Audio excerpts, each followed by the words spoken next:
In a quiet village surrounded by golden savannas lived a clever hare named Maro. Maro was small but known far and wide for his wit charm. Every animal in the village respected him, except for one, the mighty lion, Kofi, the self-proclaimed king of the savannah. One evening, the animals gathered under the baobab tree, their faces full of worry. Kofi had been demanding more food from them every day, and soon there would be nothing left for anyone else. "We must do something," said Mama Antelope. "But what can we do?" sighed Papa Turtle. "Kofi is too powerful." Maro's ears twitched as an idea sparked in his mind. "Leave it to me," he said with a sly smile. "We'll teach Kofi a lesson he'll never forget." The animals leaned in, eager to hear Maro's plan. The next morning, Maro hopped to Kofi's den.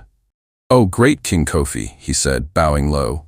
"The animals have decided to honor you with a grand moonlight banquet tomorrow night. There will be enough food to fill your belly for days." Kofi's golden eyes gleamed with greed. "A banquet for me? Finally, you animals understand my greatness. Tell them I'll come. But if this is a trick, Maro, you'll regret it." Maro grinned. "You'll see, Your Majesty. It will be a night to remember." All day, the animals worked together, following Maro's instructions. They gathered fruits, roasted yams, and cooked fragrant stews.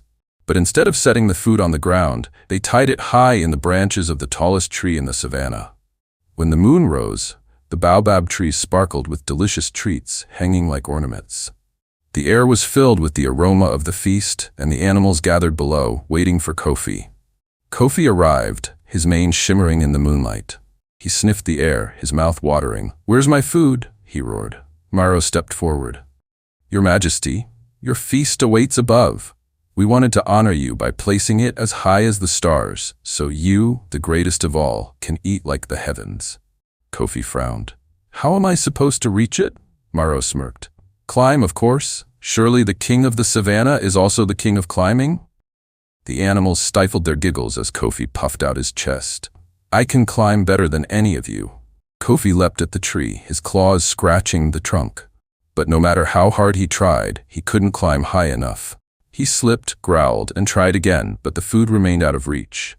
The animals cheered him on, hiding their laughter behind their paws. "Almost there, Your Majesty," Maro called out. Finally, Kofi slumped to the ground, panting and humiliated. "This is impossible," he roared. Maro stepped forward again. "Oh, great Kofi, perhaps you've learned that even a king needs help sometimes. If you promise to stop taking more than your share, we'll bring the feast down for everyone to enjoy." Kofi's pride burned, but his hunger won. "Fine," he muttered. "I promise."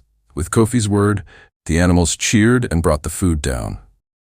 They feasted together under the moonlight, sharing stories and laughter. Kofi, though humbled, realized that sharing made the meal even sweeter. From that day on, the animals lived in peace, and Kofi learned to respect the balance of the savannah. As for Maro, he became a hero, his cleverness shining brighter than ever under the African moon. And so, little one, remember, no matter how small you are, wisdom and kindness can outshine even the mightiest. Now close your eyes and dream sweetly under the stars. Guys, don't tell me you did not enjoy this story. Don't just tell me that. If you enjoy this bedtime story and you want more, please drop a comment, okay, at the comment section.